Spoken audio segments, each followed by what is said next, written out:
Hi, I'm Amy Kite with Keller Williams Premier Realty. And today I thought I would talk to you about paying cash and then potentially putting a mortgage on the property later. Is that something that you've considered, or do you know somebody who has? A lot of people think that a person who pays cash doesn't have many of the concerns, or at least not the same ones, as people who put a mortgage on the house. Roughly about 9% of people paid cash for their home in 2010. Already this year, it's a considerably higher percentage paying cash for property.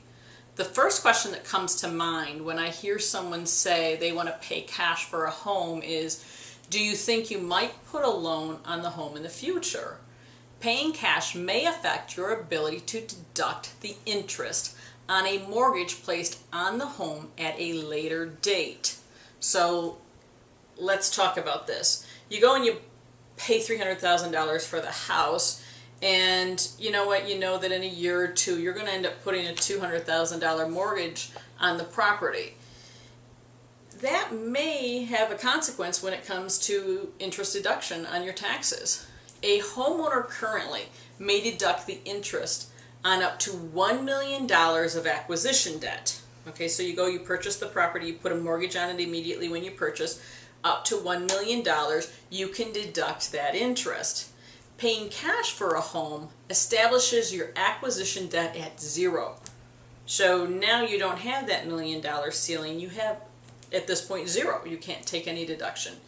And then let's say that you later decide that you want to put a home equity on there.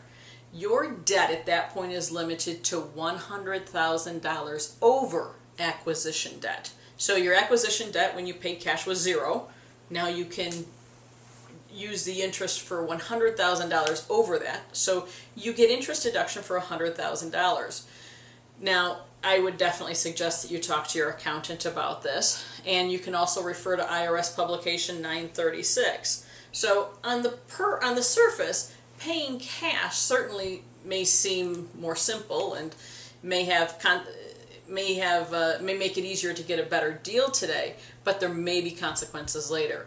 As a residential finance consultant, I can point out the areas when advice from a tax professional is in order and when you may actually be doing yourself more harm than good.